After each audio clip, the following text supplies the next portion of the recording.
Mesdames, Messieurs, l'heure est à l'information sur Canal 2 International. Bienvenue au Trésor. Tout de suite, les titres de cette édition du journal. Après le lancement des opérations des inscriptions sur les listes électorales, les membres du Conseil d'Elections Cameroun sont sur le terrain pour évaluer le niveau d'inscription ainsi que le matériel électoral. Une vidéo qui secoue la toile, celle de Miss Cameroun 2018 chantant l'hymne du pays avec difficulté. Un scandale pour certains auquel le comité de Miss Cameroun a répondu en postant une nouvelle vidéo de la reine de beauté qui présente ses excuses. L'ensemble des acteurs du sport locaux pleurent ce jeudi Benjamin Massing, décédé il y a un mois à Edea. Nous retrouverons notre correspondant en direct du lieu des obsèques. Voilà pour le sommaire.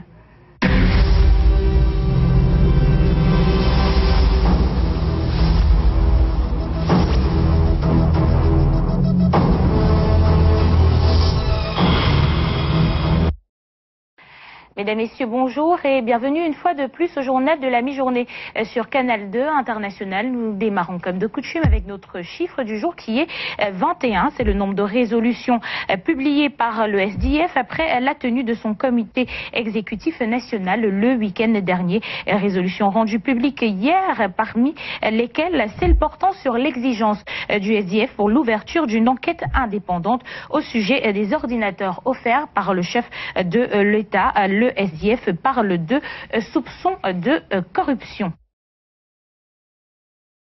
Et d'autres chiffres assez intéressants dans ce journal. Le Cameroun produit environ 100 000 tonnes de riz pour une exportation de 500 000 tonnes de riz. Face à ce rapport de chiffres, le pays entend améliorer ses performances en matière de production du riz. Dans le Noun, les acteurs se sont justement mobilisés pour voir comment mieux faire. Les précisions avec Mireille Flormanet et Njoya Nourdine dans cet élément.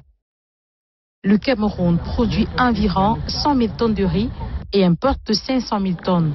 Et pourtant, il pouvait produire son riz au point de ne plus importer. Les terres sont disponibles car la mission de développement de la haute vallée du Noun, basée à Ndop dans le nord-ouest, possède 15 000 hectares, mais n'en exploite que 3 000, faute de logistique et de main-d'œuvre. Le ministre délégué auprès du ministre de l'économie, de la planification et de l'aménagement du territoire a pu toucher du doigt les réalités de ce côté-là.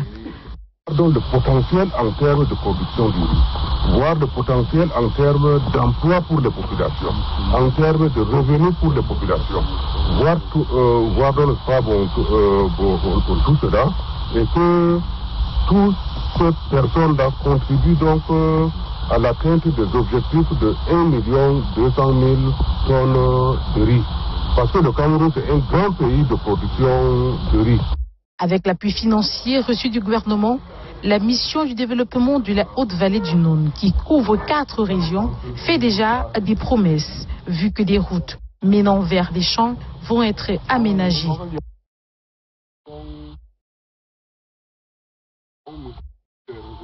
Un échange a eu lieu entre les riziculteurs et les membres du gouvernement présent. Notre problème ici, vraiment, le meilleur problème, c'est le problème de la route. Il y a le problème de produits comme l'anglais, avec genre de médicaments pour mettre au champ. Les deux parties ont été satisfaits des échanges, espérant qu'elle portera des fruits pour que le Cameroun produise désormais une quantité importante de riz. L'université inter-État Cameroun de Congo est enfin arrivée à terme. Cette université avait été annoncée en 2012. C'est un bâtiment R+4 qui vient d'être implanté à Saint-Mélima. Les précisions avec Mariamou, avec Vanessa Melakamdem et Emmanuel Kweta. Matérialisation d'un projet initié par 2 pays. L'université inter-État Cameroun-Congo, annoncée en 2012, et dont les travaux de construction sont pratiquement arrivés à terme.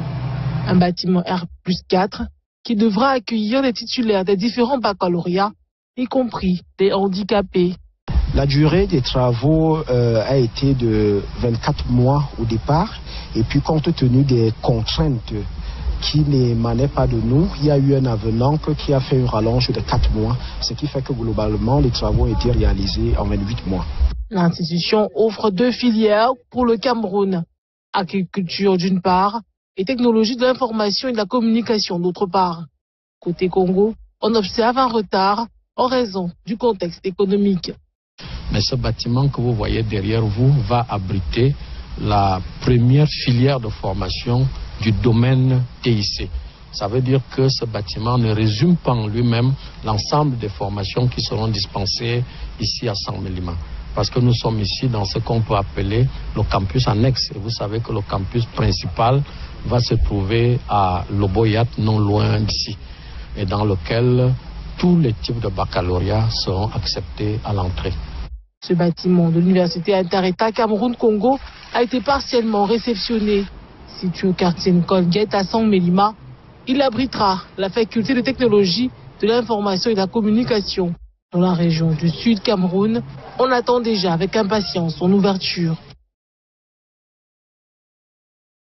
Après Bertois, la ville de Bamenda a abrité le lancement rotatif des activités de la journée internationale de la douane. Pour les responsables des douanes, Bamenda est une localité stratégique puisque proche du Nigeria et donc constitue un véritable pôle d'affaires pour les investisseurs. C'est ce que nous disent Adja Mariamou et Annie Collins dans ce reportage. La ville de Bamenda a abrité les activités de la journée internationale de la douane. C'est un lancement rotatif. Avec sa proximité du Nigeria, Bamenda est une région stratégique. La ville est considérée comme grande poule d'affaires. Les responsables des douanes sont unanimes. Il faut achever les projets de développement et stabiliser le climat social. D'où le thème « Un environnement sécurisé pour un développement économique ». Le gouverneur de la région du Nord-Ouest plaide pour des efforts conjoints. Chaque partie prenante à l'activité économique doit se comporter de façon exemplaire dans le cadre de la République exemplaire telle que souhaitée par le chef de l'État et l'ensemble des citoyens. À cette cérémonie, les étudiants de la filière douane ont signé un mémorandum d'entente. La journée internationale de la douane sera célébrée le 26 janvier prochain. La Cour d'appel du littoral s'est enrichie ce 17 janvier d'experts dans différentes disciplines. Une mission leur est confiée, contribuer à la recherche de la vérité judiciaire. Le compte-rendu de Jean-Christian Akam et Guy Fotso. À la Cour d'appel du littoral, ce 17 janvier, les experts prêtent serment pour le compte de l'année judiciaire 2017-2018 en présence du président de la dite Cour. Puisque le juge n'est pas technicien, il a toujours besoin de faire recours à un technicien. C'est pourquoi nous prêtons serment comme experts pour soutenir les juges dans leur fonction d'expertise. Nous descendons sur le terrain, on vérifie toutes les données, tous les données administratives, toutes les données techniques sur le terrain et nous dressons notre rapport pour éclairer le juge. Cybercriminalité, biologie médicale, géotechnique, macro-industrie, électricité. Ils sont dans une vingtaine de spécialités. Le réquisitoire oral de circonstances du procureur général près la Cour est centré sur le thème « L'expert et les travaux judiciaires ».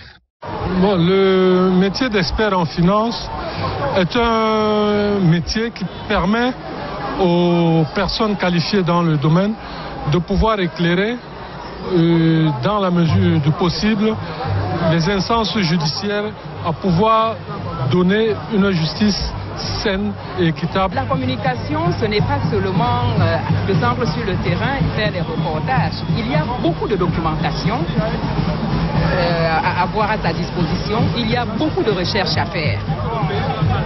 Et sur la base de nos connaissances, nous apportons notre point de vue aux magistrats en répondant aux questions posées.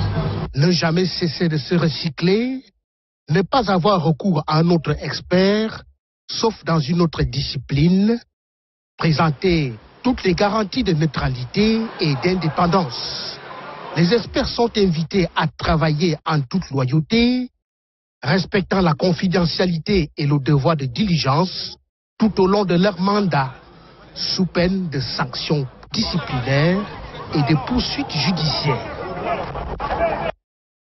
Nous allons à présent dans la ville de Yaoundé retrouver tout de suite Brand Kamga pour la suite du journal de la mi-journée. Avec vous, Brand, nous parlons du Conseil d'Elections Cameroun qui est déjà sur le terrain. Bonjour. Après la phase de lancement officiel présidée par le directeur général d'Elections Cameroun, les membres du conseil électoral prennent le relais avec de nombreuses consultations sur le terrain, tant pour jauger le niveau d'inscription sur les listes, mais aussi pour examiner la qualité du matériel électoral. Cas pratique, Yaoundé 4 et plus précisément à Mimboman, des membres du conseil électoral suivis par Ghislain Pierre Essono et Luc Mvondo. Les membres du Conseil électoral d'Elections Cameroun et l'ECAM sont sur le terrain, conformément aux dispositions contenues dans le code électoral en vigueur. L'une d'elles institue les consultations préalables entre l'instance chargée de l'organisation des élections et les partenaires au processus des élections justement. Parmi ces derniers, les partis politiques, les électeurs et autres acteurs de la société civile.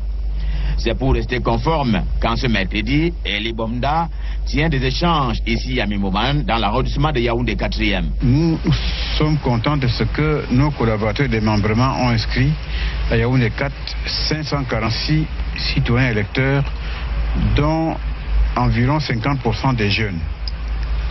Nous les avons encouragés à poursuivre le processus de révision des listes électorales. À Yaoundé, Ezeka Bafiaountui, il est aussi question de faire le point général, notamment sur le matériel électoral. Nous avons également demandé que le matériel électoral puisse être recensé dans sa globalité en cette année de 2018, qui est l'année électorale, tel que l'a dit le chef de l'État. À Elections Cameroun et l'ECAM, c'est déjà le marathon électoral en cette année 2018. Pas besoin d'inscription sur les listes électorales, bien que nécessaire pour élire les futurs dirigeants du Conseil national de la jeunesse du Cameroun. Une maîtrise parfaite des textes du nouveau code électoral s'impose par contre à tous les acteurs du processus électoral, d'où la descente sur le terrain d'une mission du ministère de la jeunesse et de l'éducation physique à l'effet de sensibiliser l'opinion publique dans la région de l'Est. Détail dans ce reportage réalisé avec notre correspondant permanent Kizito Koumaï. 2018 sera également une année électorale pour le renouvellement des organes dirigeants du Conseil national de la jeunesse du Cameroun. Le mandat de l'actuel bureau est prorogé depuis janvier 2017.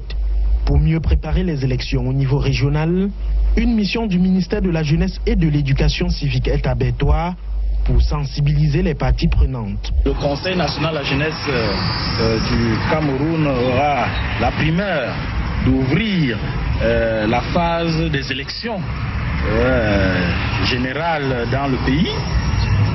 Il était dans de bon ton pour le ministère de la jeunesse et de l'éducation civique de préparer, de veiller à une préparation minutieuse de ce processus. Un processus électoral apaisé passe par une bonne appropriation du nouveau code électoral du Conseil national de la jeunesse du Cameroun. Il était question tout simplement de s'assurer que tous les processus sont bien calés, que les listes soient des organisations, le fichier soit mis à jour et aussi que les candidats soient bien imprégnés de tous les contours de cette élection. La mission d'une semaine dans la région du Soleil Levant permettra aux responsables du ministère de la Jeunesse de rencontrer les différentes autorités de l'Est pour poser les jalons de bonnes élections des porte-paroles de la jeunesse. La descente de sensibilisation sur le terrain s'effectue dans toutes les 10 régions du Cameroun. Bien avant les élections, la jeunesse camerounaise sera célébrée le 11 février prochain à l'occasion de sa fête nationale. Les stratégies se multiplient de part et d'autre dans les différentes circonscriptions administratives pour une célébration grandiose. C'est le cas dans le Mbam Ekim et dans la Lekié où toutes les parties prenantes sont en concertation. La 52e édition de la fête nationale de la jeunesse prend progressivement corps dans le Cameroun profond. C'est déjà le début des répétitions dans les écoles primaires et maternelles, comme ici au Bombé-Giantui, chef-lieu du département du Mbam-Ekim. Nous sommes déjà prêts pour le 11 février, parce que la jeunesse commence par les tout petits, raison pour laquelle le pas est déjà là, le chant est déjà là. Nous sommes prêts pour le 11 février. La mise au pas connaîtra un coup d'accélérateur dans les tout prochains jours. Dans la Lekié, les autorités compétentes multiplient des stratégies avec les premières réunions préparatoires pour un 11 février réussi. Je puis dire, sur la base de l'expérience passée, ainsi que sur les engagements pris, il connaîtra mieux que par le passé un plein succès dans le département de la Lekié en général et dans la ville de Monatélé en particulier. Il en est de Monatélé comme d'Obala, chef d'établissement, animateur de jeunesse et force de maintien de l'ordre donne le ton de la prochaine fête de la jeunesse. Nous avons noté une réelle disposition des uns et des autres à faire de la fête de la jeunesse à Obala un événement majeur. D'abord faire une introspection et puis constituer les commissions. La prochaine, nous allons de manière pratique organiser la fête. À pratiquement 3 semaines de la célébration de la fête nationale de la jeunesse, la Lekié et le Mbam-Ekim veulent offrir le meilleur au fer de lance de la nation camerounaise. Autre chose à présent, pour accroître les performances en matière de valorisation des valeurs féminines, le ministère de la promotion de la femme et de la famille a réuni depuis hier, ici même à Yaoundé, les responsables de ses services centraux et déconcentrés. C'est à l'occasion de leur conférence annuelle. Marie-Thérèse Abenondo ainsi que ses collaborateurs tablent sur les mesures à prendre pour une implication plus fructueuse auprès des cibles que sont la femme et la jeune fille. Compte rendu, Karel Mezatiachoya. De la promotion de la femme et de la famille est en quête permanente de performance. Et cela passe par une évaluation de la mise en œuvre des programmes, l'appropriation et la maîtrise des dispositifs de pilotage, a dit le chef de ce département. C'est pour atteindre cet objectif que Marie-Thérèse Abenondo et ses collaborateurs des services centraux et déconcentrés, réunis dans le cadre de leur conférence annuelle ici au Palais des Congrès de Yaoundé, jettent un regard critique sur les actions menées et définissent de nouvelles perspectives susceptibles d'améliorer les interventions auprès de leurs cibles. Dans un département, nous avons donc une nouvelle façon de gérer parce que autrefois c'était la gestion d'un prix. Nous avons une notion d'élaboration des petits par programme. Chaque département ministériel identifie des programmes. Et sur ces programmes que nous travaillons, il faut que nos collaborateurs maîtrisent les programmes de ministère parce qu'une activité qui n'entre pas dans un programme ne peut pas être exécutée. Échange et partage d'expériences nourris dans les différents exposés et ateliers vont meubler les travaux axés sur le thème mise en œuvre des programmes du MIPROF, appropriation du dispositif de pilotage de la performance. Échange qui intervient dans un contexte marqué notamment par la réduction du train de vie de l'État, corollaire d'un climat économique difficile. Et le 13 se poursuit avec ce scandale de Miss Cameroun 2018. On en parle avec vous, Aimé Catherine Moukouri. Tout à fait, Brand Kamga, Miss Cameroun 2018, à peine élue, sombre au sein de la controverse à cause de cette vidéo qui circule sur les réseaux sociaux où on la voit chanter avec beaucoup de difficultés l'hymne du Cameroun. Un fait impardonnable pour de nombreux Camerounais auxquels justement le Komika a riposté hier, postant une vidéo d'excuses de la reine de beauté qui semble à présent avoir mémorisé la chanson, ou l'hymne plutôt, par cœur. Les détails avec Julio Trésor Tanon.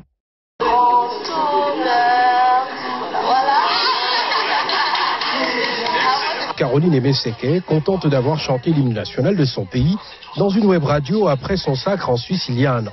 À bien écouter, elle se plante à plusieurs endroits.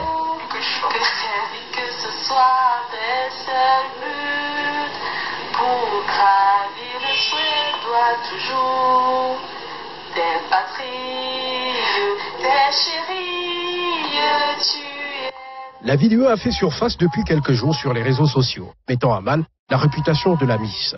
Pour la majorité des personnes abordées et sur les réseaux sociaux, c'est impardonnable. Et quelques mots ratés, oui, on peut encore accepter dans la foule, mais vous êtes seul sur toute la lignée, du début à la fin, c'est un suicide auditif.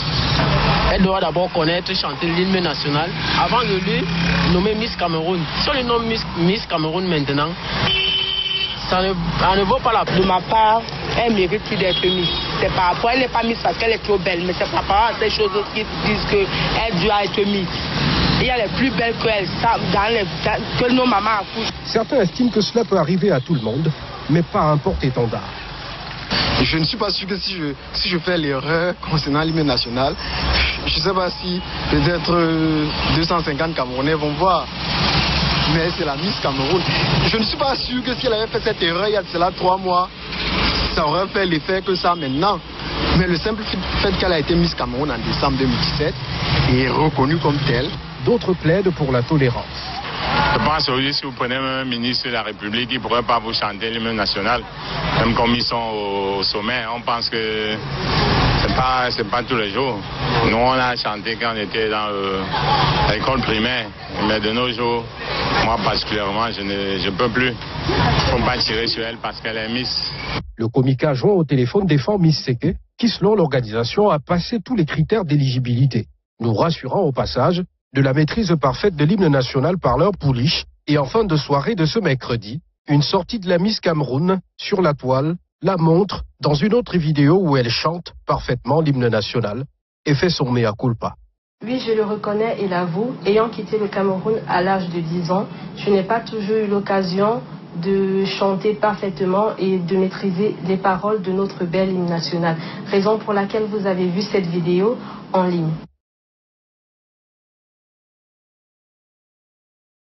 En 2017, Benjamin Massing, lion indomptable et héros du mondial 1990, s'est éteint. Il sera enterré ce week-end. Nous retrouvons en direct du lieu des obsèques notre correspondant David Pem. Bonjour Catherine Moukouri, bonjour à tous les fidèles spectateurs de Canal 2 International. Bienvenue à la ville Lumière. Il faut dire que tout est fin prêt ici, si on s'en tient seulement au décor qui va accueillir dans quelques heures seulement la dépouille de Benjamin Massing. Si on s'en tient au programme qui nous a été délivré par la famille, à 15 heures tout à l'heure, il y aura levé de corps à la morgue de l'hôpital à l'UQAM. Et à 17 heures, le corps va nous parvenir ici au stade municipal où nous nous trouvons en ce moment. Et en soirée, il y aura une grande veillée mortuaire où toutes les populations de DIA, et je dirais tous les Camerounais sont attendus pour prendre part à cette grande veillée. Demain, à partir de 8 heures, le corps ira dans son village natal du côté de Massok-Son-Loulou. C'est toujours dans le département de la Sanaga-Maritime, et où il y aura aussi une autre grande veillée demain. Et samedi, à partir de 9h, ça sera l'arrivée des populations et des autorités, et vers 13h, ça sera l'inhumation. La particularité ici, c'est que Benjamin Massing, aux dernières minutes, est devenu l'homme à plusieurs casquettes. Il était ce footballeur emblématique qu'on a connu dans les années 90. Il est devenu chef traditionnel il y a quelques années seulement. Il était opérateur économique. Il était président de plusieurs associations. C'est ça qui fera un peu la particularité du deuil de Benjamin Massing. ici à Edea. Voilà, nous sommes au domicile de Benjamin Massing à Edea, plus précisément au quartier d'Amour, dans sa famille. Nous allons tendre le micro au chef de cette famille qui va nous dire comment se préparent déjà les obstacles, le dernier départ de Benjamin Massing qui nous a quittés il y a quelques semaines. Bonjour. Bonjour, monsieur le journaliste. Nous avons élaboré un programme en communion avec les autorités administratives, plus précisément avec monsieur le préfet et le sous-préfet. Et c'est ce programme que nous suivons jusqu'à présent. Nous avons suivi que vous avez reçu des multiples quelconques, notamment ceux du couple présidentiel. Est-ce que vous pouvez nous confirmer ça ici? J'ai reçu une correspondance en retour du cabinet civil de la présidente de la République et une enveloppe dont je tairai le montant. Je sais que l'enveloppe provenait du cabinet civil. Je ne suis pas allé dans les détails pour déterminer quelles sont les mains qui ont fait l'expédition.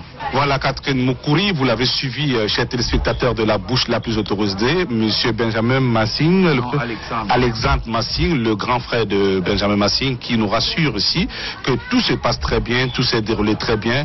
Il confirme aussi le soutien du couple présidentiel. Il a reçu une enveloppe pour soutenir cette famille pendant ces moments difficiles.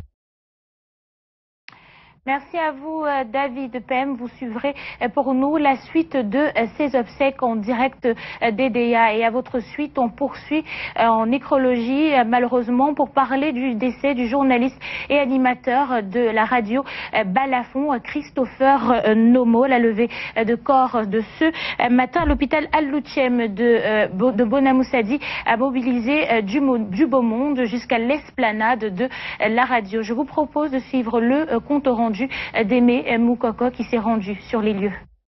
Dernier voyage pour le jeune animateur radio Christopher Nomo. Décédé le 26 décembre dernier, cette jeune et brillante voix ne séduira plus les auditeurs de Radio Balafon où il exerçait jusqu'à la veille de son départ précoce. Ses collègues et amis dans l'inconscience totale l'écoutaient encore le jour de Noël, sa dernière fête de la nativité, sur le 10-12, baptisé Carrefour. Ce matin, j'ai prié. Dans ma prière, j'ai demandé à Christophe de ne pas me faire pleurer. Et j'ai le sentiment qu'il est plus que jamais là, parce que je ne pleure pas, très affaibli, mais je pense que je retiens que c'était un monsieur humble et travailleur. C'est quelqu'un qui a marqué son temps. En 15 ans pratiquement de radio à Yaoundé, et qui arrive à Douala, et qui en 4 mois a donné ce qu'il avait donné, et a tenu captif justement plein d'auditeurs de la radio Balafon, radio sur laquelle il officiait ici. Ce jeudi, les obsèques de Christopher Nomo ont mobilisé la presse écrite, radio, télé et les fans de l'hôpital Al-Loutchem pour la levée de corps à l'esplanade de la radio Balafon au lieu dit Feu Rouge Pessengue. Difficile de masquer la douleur de ses collègues et confrères de même génération. Apprendre une telle nouvelle à pareil moment ne peut qu'être une tristesse. Mais comme on le dit, le tombeau qui suit le mort se ferme, ouvre le firmament. La mort qui pour nous est le terme, n'est que le commencement. Repose en paix, très chers confrères professionnels, très pondérés. Ça ne peut que nous affecter, nous qui sommes de la confrérie, de perdre un élément comme celui-là qui allait forcément faire briller le paysage médiatique. Après cette escale, le cortège de Christopher Nomo est parti pour Yaoundé. À 31 ans, Christopher Nomo s'en va et sera inhumé dans son village à Mekimembondo. Repose en paix, Christopher Nomo. Mesdames, Messieurs, c'est la fin de ce journal. Merci à vous de l'avoir suivi. Ne manquez pas les autres rendez-vous de l'information sur Canal 2 International à 16h Écho des régions et le 19h50, le grand format de la rédaction. Rendez-vous demain à même heure sur Canal 2 et nulle part ailleurs.